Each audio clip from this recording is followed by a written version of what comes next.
보안수사권 얘기도 좀 해보도록 하겠습니다. 보안수사권 폐지를 반대하는 무소속 한동훈 의원이요. 누구를 만나냐? 이 검찰 보안수사로 진실을 밝혀낼 수 있었던 이 부산 돌려차기 사건의 피해자를 만났습니다. 한번 들어보시죠.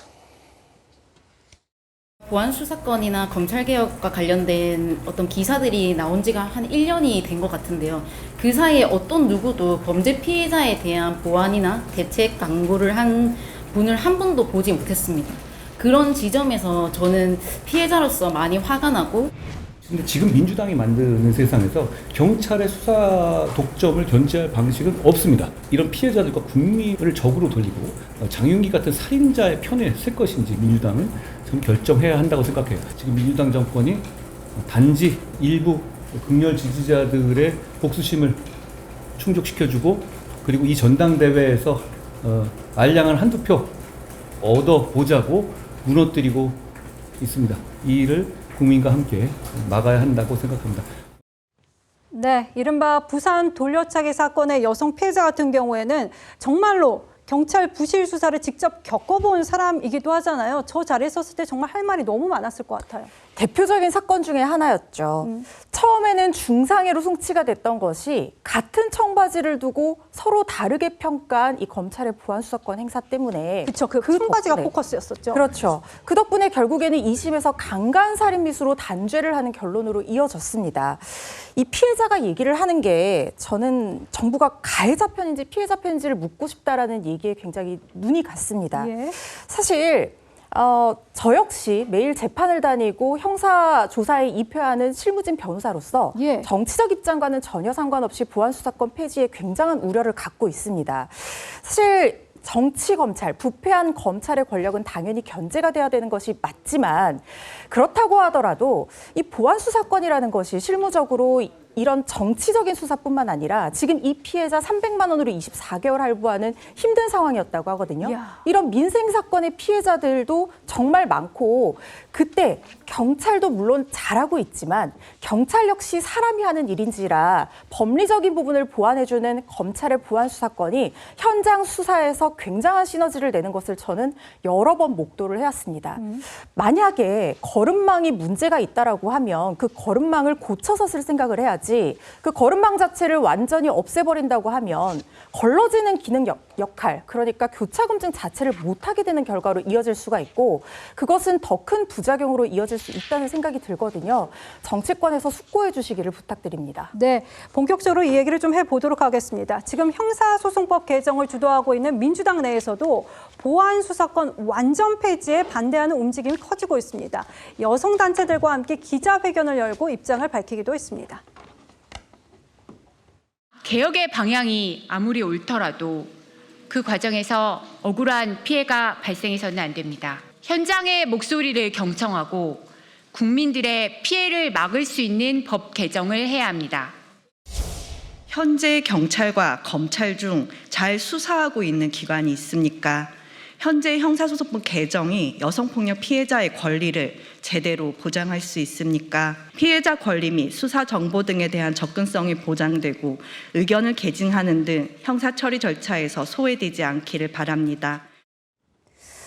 네, 시민단체 그리고 여성단체 할 것 없이 모두가 지금 보안수사권 폐지의 우려를 나타내고 있습니다. 김현정 의원님, 민주당으로서는 계속해서 보안수사권 폐지를 당원들만 보고 가도 될까? 국민들의 마음은 지금 폐지는 안 된다, 이렇게 계속해서 말을 하고 있거든요. 그러니까 이제 검찰 개혁과 관련해서 이제 작년부터 쭉 진행해 왔었잖아요. 그래서 이제 검찰청을 폐지하고 공수청, 중수청이 10월 1일 출범을 하지 않습니까? 그 과정에서 이제 보안 수사권을 어떻게 할 것인가에 대한 문제가 형사소송법 문제여서 그걸 지방선거위에 논의하기로 했던 것이 이제 지금 진행되는 과정이고, 그와 관련해서 이제 총리실에서 검찰개혁 추진단을 만들어서 그 보안 수사권 등에 대한 문제들을 검토해 왔었는데, 이제 최근에 들어서 이제 김민석 전 총리께서 그 당에 이제 임하겠다, 보안 수사권 폐지를 전제로 해서 당에 임하겠다, 이렇게 지금 돼 있는 상태입니다. 그래서 당에서는 TF를 만들어서 빠르게 이 내용에 대해서 이제 검토를 했고, TF에서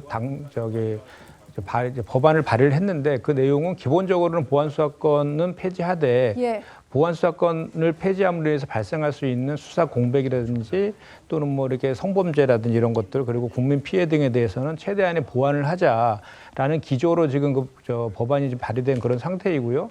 또 이제 그 개별 의원들도 이제 그 관련해서 보안 수사권에 예의를 둬야 된다라고 해서 아동이나 또는 장애인이나 맞습니다. 노인 학대라든지 가정폭력 뭐 이런 등등에 대해서는 보안 수사권을 존치시켜야 된다 이런 법안도 이제 나와 있는 그런 상태입니다. 그래서 그런 법안들 모두를 이제 병합 심리를 이제 법사위에서 하고 있는 상황이고 당에서도 그런 내용들을 가지고 이제 의총 등을 통해 가지고 수기하는 과정을 거칠 그런 예정이고요. 오늘 2시에 그래서 의총이 지금 예정되어 있습니다. 예. 그리고 그러면 이것을 언제까지 해야 될 것이냐에 대한 문제인데 10월 2일 날 이제 그 공수처 중수청이 출범하니까 그 전까지는 정리가 돼야 되는데 이것이 이제 일각에서는 전당대회용으로 소비되는 거 아니냐라는 비판도 있던데 사실 그런 전당대회에서 맞춰서 이거를 뭐 보안수사권 폐지하지 안 하자 이런 주장이 있었던 건 아니고 좀 전에 말씀드린 것처럼 1년 전부터 쭉 이어왔던 그 과정 속에서 전당대회가 일어나다 보니까 거기에 후보들의 의견들이 갈리다 보니까 그런 것들이 이제 이렇게 이런 시각으로 조명되는 측면도 있는 것 같은데요. 그래서 저는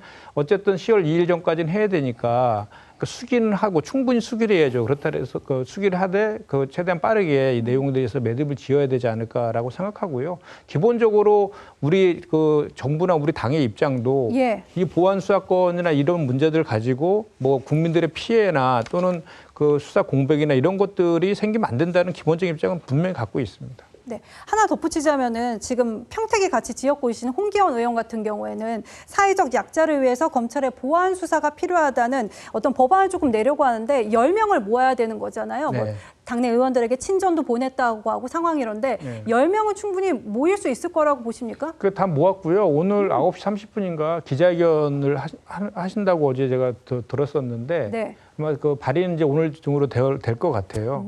그래서 이제 홍기현 의원이 발의한 그 법안의 내용들도 보면은 보안 수사권 폐지를 전제로 해서 그 예외를 두자라는 그런 내용이거든요. 그리고 좀 전에 말씀드린 이 광주의 여고생 살인 사건과 관련된 성범죄라든지 이런 그 사회적 약자와 관련된 범죄라든지 보이스피싱 등 그 민생 사범 같은 경우 아주 예외적인 경우에는 다만 이제 그 동일성의 원칙을 유지하는 선에서 보안 수사권의 그 폐해도 방지하는 장치를 두면서 예를 두자 이런 법안이 지금 발의되어 있는데 그것도 포함해서 같이 논의가 될 것이라고 생각합니다. 네, 박원석 의원님 좀 짧게 여쭙겠습니다.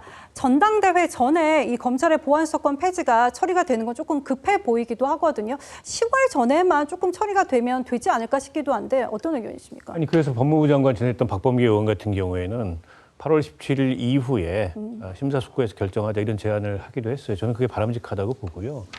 원래는 총리 산하에 검찰개혁 TF가 구성이 돼서 보안수사권 폐지 문제를 비롯한 여러 가지 쟁점들 논의하고 있는 와중에 이게 전당대회 이슈로 쟁점화되니까는 갑자기 정부가 손을 놔버렸어요. 예. 그래서 그냥 국회에 공을 넘기겠다. 그리고 TF를 해체해버렸거든요. 저는 그게 전당대회 이슈로 소비되고 있는 측면이 있다고 보는 겁니다. 근데 이렇게 이제 지금 이 부산 돌려차기 사건도 그렇고 장윤기 사건도 그렇고 보안 수사가 없었으면 밝혀지지 않을 이제 이런 사안들이 지금 속속 드러나고 있잖아요. 고스란히 이게 아무 대책 없이 폐지가 되면 국민들 피해로 돌아가는 건데 지금 여당이 요구하는 보안 수사 요구권 그 이후에 뭐 보안수사 요구를 경찰이 이행하지 않았을 때 30일 내에 그걸 이행하도록 하고 이행하지 않으면 뭐 징계를 건의하고 이런 것들은 전부 사후적인 대책입니다. 근데 범죄라는 건 즉시성이 굉장히 중요해요. 그 즉시 증거가 인멸될 수 있고 그 즉시 피의자가 도주할 수도 있고 여러 문제가 있다는 말입니다. 근데 이거를 그런 어떤 경찰 수사에 대한 내부적인 사후 통제로만 어떻게 보면 대책을 만들 수 있다는 거는 제가 보기에 굉장히 제한적인 생각이고 검찰은 외부의 견제를 받아야 되는데 왜 경찰은 외부의 견제를 받으면 안 되고 내부의 견제만 받아야 되죠? 그 자체가 저는 논리적으로도 굉장히 큰 결함이고 모순이라고 생각합니다.